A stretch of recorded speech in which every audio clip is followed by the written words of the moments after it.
Yeah, so for the next part of this series, let's talk about a 30-day plan, like on how to start a bookkeeping business. So I want to give you a fast start checklist. So let's go week by week. Week number one is going to be about like your foundations, right? So it's choosing a starter offer.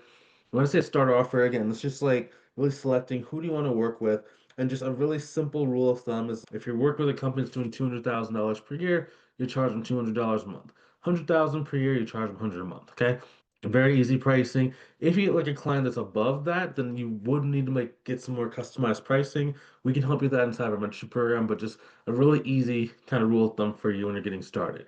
Okay. Now, one thing I would do is I would set like a pricing floor. What's your minimum price point you'd ever accept? For more established like bookkeeping firms, really $500 per month is probably your minimum that you do, unless it's like you really want to help somebody out. Then you might go a little bit lower, but use about 500 per month.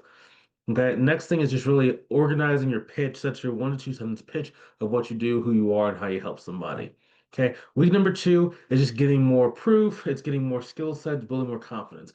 Number one, I just practice inside of a sample company inside of QuickBooks. If you already have experience in accounting or you had a job in like the accounting field, whether it's bookkeeping, accounting, CFO, controller, etc., does not matter. Just what I've seen from a lot of people like that is maybe you just haven't used QuickBooks. There's a little bit of I don't know if I can do it since I have not really done QuickBooks yet. Just go inside of QuickBooks, get an understanding of it real quick. It shouldn't take you that long. Just know where all the different features are, where all the different buttons and bells are. Just really just get just a feel for it real quick.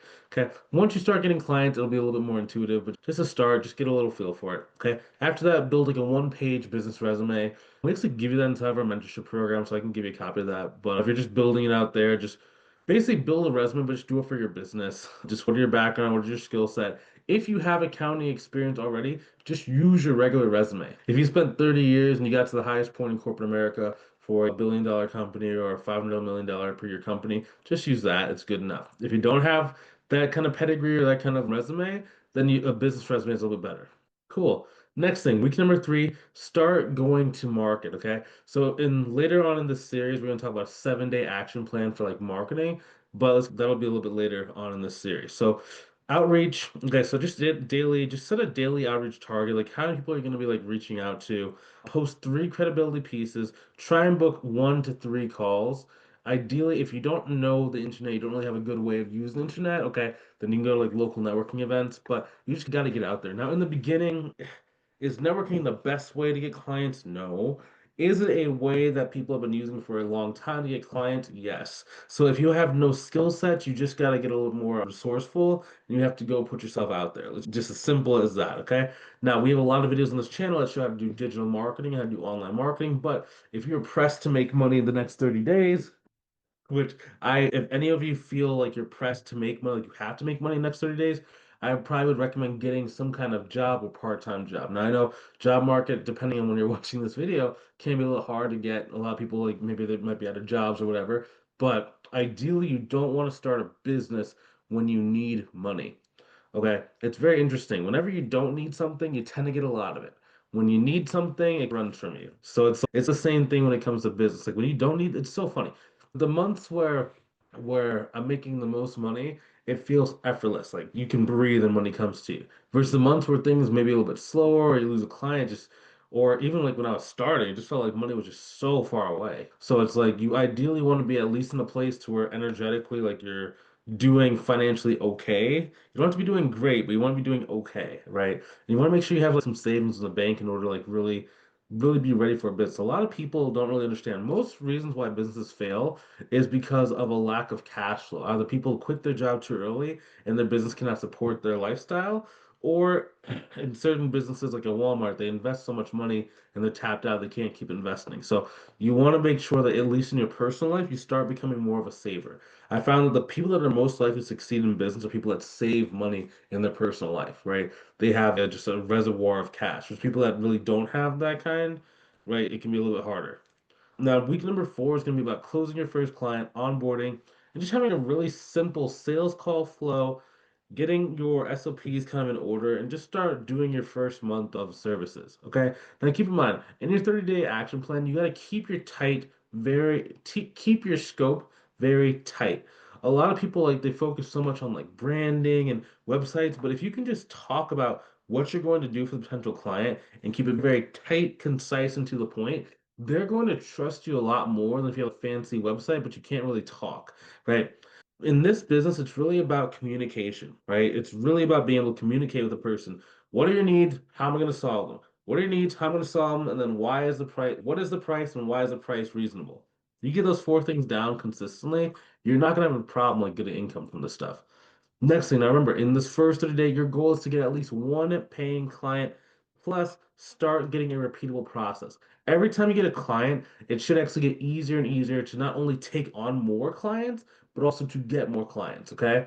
That's why I said like with the networking, it can get easier over time, but it just can take a little bit of time. But it's still better than like sporadically doing something. Like one week you do cold calls, next week you do Facebook videos, next week you're on Twitter doing political rants to get clients. You need to start thinking about what can I do consistently. Next thing is start tracking like how many people are you speaking to? How many people did you invite to do a sales call? How many sales calls did you actually do? How many people did you actually close? You have to be almost like doing tracking your numbers. The same way you would track like your own books and your do your own accounting, you have to do that for your marketing as well. Marketing is going to come down to numbers, right? How many events did I do? How many events, first of all, how many events did I find? How many networking events did I do? How many people did I talk to networking events? How many people did I invite to a sales call? How many people showed up to the sales call? How many people signed up for my services, right? If you don't know those numbers, then like it's going to be very hard for you to really be successful on a consistent path. Now remember, your first 30 days, you're probably not going to get rich if you're doing this stuff on your own. But that's not the point. It's about setting up a foundation so that it gets easier, okay? A lot of people are so focused on, can I make money today? Can I make money today? And so it's like you got to get something that works and then focus on how can I make that keep working for the next 10 years, but make it more enjoyable for my life. So like every year for me, for example, it gets easier and easier for me to really control my income, right? And to control the number of clients I get, to know what days are gonna be the worst, what days are the best, what months are the best, what seasons are the best. And it's just like I can just flow. I don't really have any stress about my process. But that's because I'm very meticulous in keeping my numbers. Oftentimes on the mentorship program, I show people like our different like KPIs or different database of leads, our tracking sheets, right? I give you guys a copy of this, but I show you internally like what we do and how it's so organized. A lot of people are just so organized. Wow, the level of detail that you have to focus on in order to be successful in the long term is just it's hard when you're setting it up, but once you set it up, it's very simple and just keep doing it over and over again.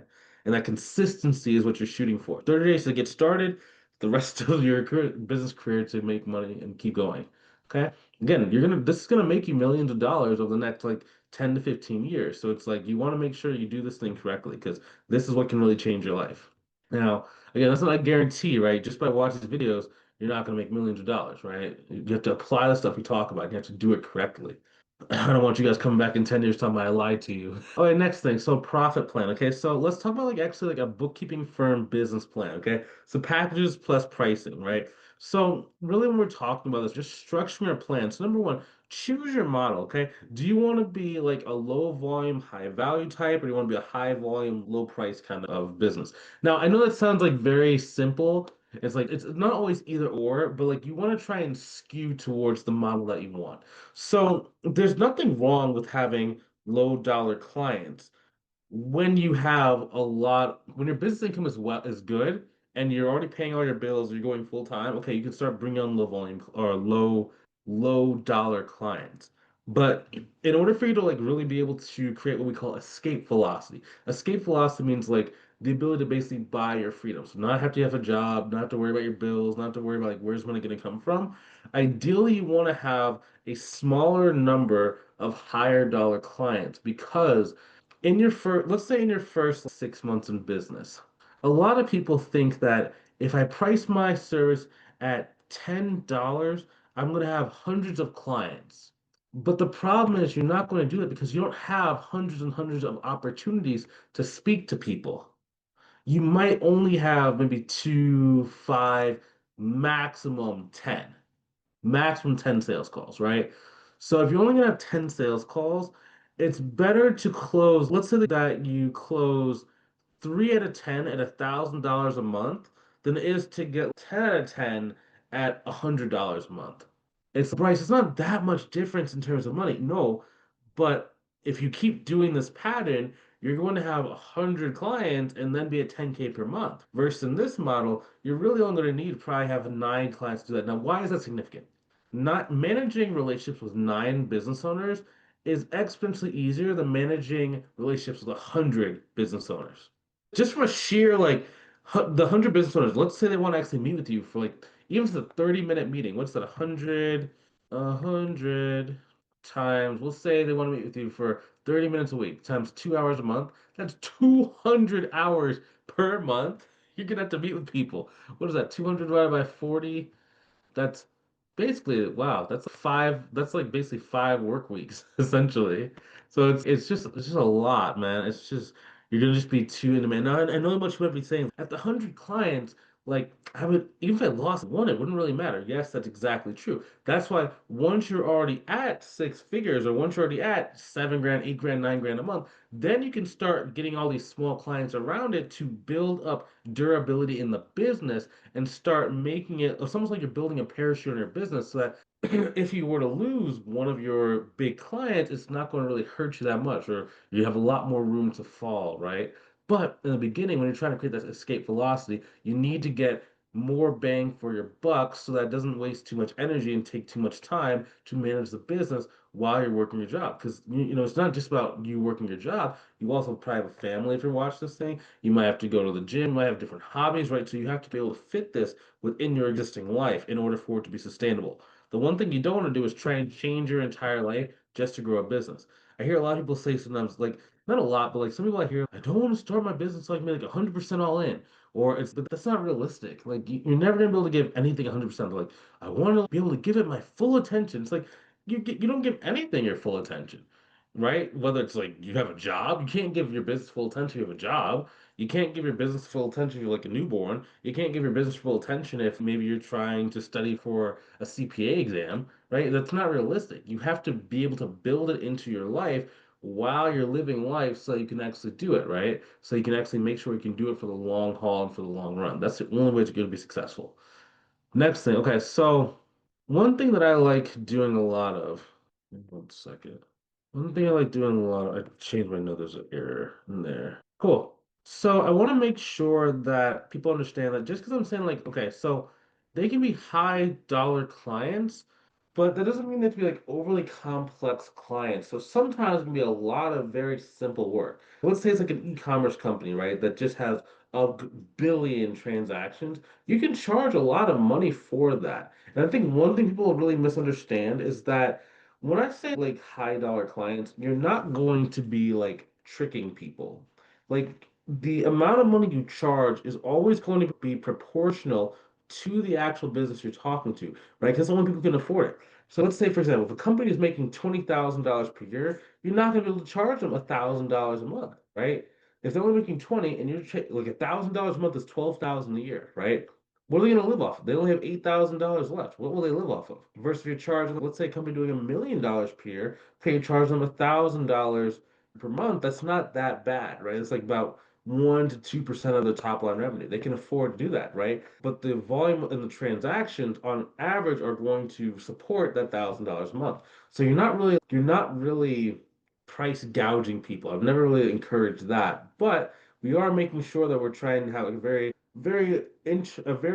locked in scope, right? So you either choose to do like very high volume of transactions with low complexity, or you can do low volume of transactions with a lot of complexity. Now, the reason why it's very important is because the more complexity, oftentimes the more skill set. So if you ever have to hire out like for staff accountants or labor, it's gonna have a higher labor cost associated with it. Sometimes what happens too is people like they want to do like CFO services. There's nothing wrong with CFO services, but I would not want to do those and offer those services too quickly because in a lot of cases, yes, they're a little bit less transactional or laborious than just transactional bookkeeping can be, but it does require your time. And in a lot of cases, depending on your skill level and just your background, you might be the only person in your organization that can do that, right? So it's always so reliant on you. Now, again, you only have so much time, you only have so much hours, right? If you start getting clients and they start being more demanding, they start asking more, they start wanting to talk to you, or your information you give them is so transformational,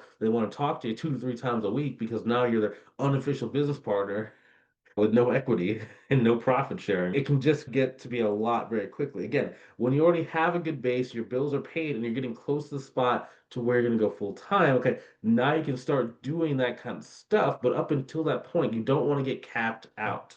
Okay, just focus on that. Don't want to get capped out from a time perspective. That is your biggest enemy. I know people are like, how do I get a client? It's like you're going to start getting clients. Don't worry about that. That's not the problem. It's if you're only starting a business to get one or two clients, like that's not really that big of a focus or a deal, right? So this is a very interesting point. People that end up working with me in my mentorship program, it's not because they want to get one or two clients, because they're trying to reach 7K, 8K, 10K, six figures in their business, and they know that if they don't do things correctly, they're going to run out of time, capacity, or energy before they reach that point. There's a lot of people that get stuck at 5 grand a month because they can't carve out the extra time for their business. Now, some people, 5 grand a month is enough to pay for the bills. Some people it's not. So it's like you just have to, it has to be personalized to you and just make sure you don't hit that capacity before you run out of time. One way you can like really track your capacity, this is also part of planning and like making your business plan, is seeing like how many hours can you actually work per week, and then how much can you actually make with that. So some people have a revenue goal. This is what I want to make. Some people have a capacity. And if your capacity can do more than what your revenue goal is, great. If your capacity is right at capacity is like where your revenue goal is, or that's good as well. If it's below, you can understand that and see, okay, so if I only have capacity for 10 hours a week, can I hit this revenue goal with that? And if I can't, okay, I need to either lower the revenue goal or I need to increase my capacity or I need to increase my pricing. Okay, so let's do this really quick math problem. So let's say that your goal is to make $50,000. Let's say $50,000 per year. Okay, we'll just keep it just nice and simple there. I know some of you watching might have a larger goal. I understand, but just for the sake of math, right? So let's say that you only have 2 hours after work to run the business. Okay, so what's 2 times 5? That's about 10 hours per week. Plus, let's say you have about an extra 8 hours on the weekend. So that's 4 hours on Saturday, 4 hours on Sunday. If you can't work on the weekend because you're just too tired, adjust your plan accordingly. Like adjust your plan accordingly. I'm just giving you like a standardized way I would think about this. Okay. So 18 hours. And then okay, so you have 18 hours. Let's say that you okay, so in order for you to make $50,000, you have to do what's 18 hours per week times 50. We'll do 50 weeks. We won't do a full 52 because I'm assuming you take 2 weeks off for vacation. That means you have 900 total hours to run your business. So $50,000 per year divided by 900 hours equals you have to be charging at least $55 per hour for every single one of those hours in order to go to hit that goal. Okay. So $55 per hour, that's not that tough of a amount to charge someone. Now, luckily for us, whenever we charge a flat rate, we can increase the hourly rate that someone might be willing to pay us because we're not expressing it in an hourly rate. One mistake people do make, though, internally in their thought process, as a bookkeeper and accountant, even though you are not charging hourly, you need to know what you're making per hour that you work because we only have a limited amount of hours, and it's always $1 that we're making per hour we're working. So even though you don't say it to people, you still have to know what you're making. Because again, if your goal is to make 50,000, but now all of a sudden you are, let's say you're only selling your stuff for $35 per hour times 900 hours that you can work per year, you would have only made $31,500. So, and just in case I just slow down the math, okay, remember. So, in order for us to make $50,000, if our full capacity that we had was 900 hours per year, we would have to be charging at least $55.55 every one of those hours that we're working. If instead our sales skills were not very good, or we did not really consider an hourly rate, and it falls to $35 per hour at 900 hours worked, we'd only make $31,500. So we're almost $20,000 below our goal. So you have to be thinking about these things, not just, I want 20 clients to pay me 10,000 a month. It's how much time do you actually have? Okay. So hopefully that made sense. Next thing, when we're talking about like really thinking about what is our capacity, the next stage becomes, okay, so how do we actually fill up those hours? So if I have to go and get a client that is going to be able to pay me, let's say 55 times whatever to get to 1,000 a month, right? Okay, what kind of clients do I want? Do I want to get clients that are already doing $1 million a year? Do I want to get clients that are making 600,000 a year? Do I want to work with startups? The more established a company is and the higher the revenue, the more likely they have someone in-house that can do the work. That's not always the case. I found like that inflection point is right around $5 to $7 million per year. It is right around the time where people start getting like a real true in-house like accountant or a bookkeeper. Up until that point, they're probably gonna have a CPA that's gonna really help them reduce their taxes. They might have an external bookkeeper, right? So you have to be aware of that. Now, a bookkeeper that's working with a company doing $7 million per year is gonna be able to charge a lot more than someone that's working with a startup. So understand that. Now, the reason why is this important to know what type of client am I going after? Because different clients are going to be at different locations. So let's say a local networking event. Oftentimes at a local networking event, you are a local networking event that the average person can access, you're not going to have a person that's doing $7 million per year sitting there talking to you at one of these events. It's oftentimes when people are getting started in their business, or maybe they're like a professional services, like an accountant or like a CPA or a financial advisor that's trying to talk to these new business owners because their services can help new business owners. You see what I'm saying? So like the only established people are going to be people that do something similar to you. Everyone else is just getting started, so that's how they think that they should get clients, right? So if you're looking for someone that's doing $5 million per year, you're not going to find them there, right? You have to know where you're going to find them. So if your plan was to do in-person networking, you would have to either go get to a private event, some kind of birthday party, maybe a church, but like where people that have influence and have wealth actually go and spend their time. Okay. Now, the next thing is that, yeah, and it's just really understanding that. Now we do have different videos on this channel that kind of break down where to go, and I'm gonna do a in the same video series. I'm gonna be talking about like how to do online marketing to go and really determine what type of person you speak to. The first thing is yeah, understand like where you're actually gonna go, and then after that have like a backup channel. So let's say that you chose like Facebook, okay? It's always good to have something as a backup because every social media platform at some stage is going to give you some sort of trouble. When I say trouble, Instagram's going to say, oh, we think that you've been hacked, so we're going to make you change your passwords and we're not going to let you log in until you do a million verification things. Or LinkedIn's, hey, you're moving too fast. You can only do this much activity this week. Or Facebook's, hey, I don't like the way that you looked at me, so you can't do XYZ today. If you only have one platform, then you're out of luck, right? Now, so I would have maybe if you want to do Facebook as your primary, have LinkedIn as your secondary. If you want to have Instagram as your main, have like maybe cold emailing as your backup, right? You need to have something backup for inevitably when social media happens. Like I had an account, they said, oh, we think you're impersonating Bryce Tubbs. I'm Bryce Tubbs. How can I be impersonating myself? They said, oh, cool. You have to go provide a bunch of documents. So for 6 months, man, that thing was, I was providing stuff and they ended up like deleting the account. So I actually had to go and rebuild another account. So it took a year to rebuild that account. And if Instagram was the only way that I was able to get clients, I would have been, it would not really have been that big of a deal because we do have the recurring revenue from the bookkeeping service. But in terms of growth and just frustration, it would have been annoying. So it's like, you always have to have some kind of backup, especially when dealing with the internet. Now, I know like, oh, people are thinking like the internet is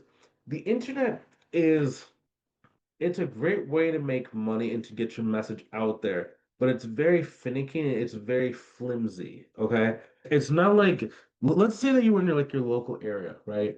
And you joined some networking events and you really got entrenched. Everyone knew you, everyone was sending leads to you. That is very secure. That's not going to change that much. Versus on, let's say like YouTube.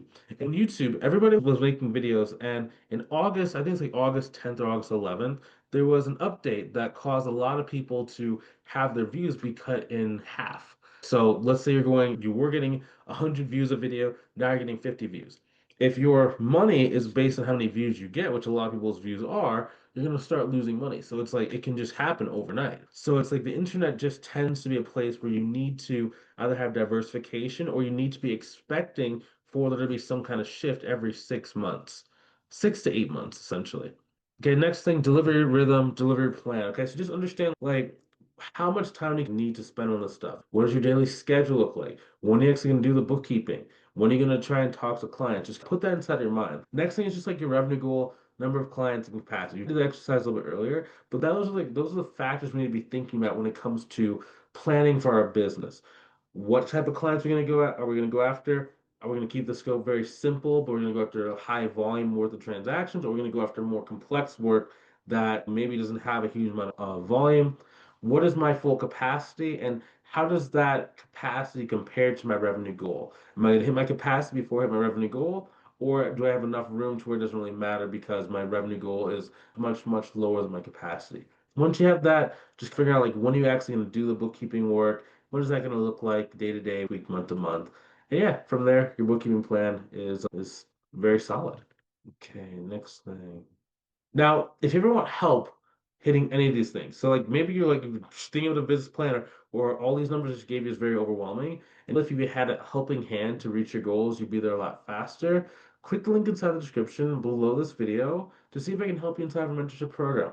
Now, if you're on the phone, it's gonna say like more. Click on that more. It's gonna open up a description. It's gonna have the first link will be like a link to book a call with me. Let's see if I can help you inside our mentorship program. Okay, it's not for everybody. I'm not saying every single person in the world needs this mentorship program. What I'm saying is you want the most direct path towards your goals so you actually can reach your goals in a short period of time. Click that link, book that call. Let's see if I can help you. Okay?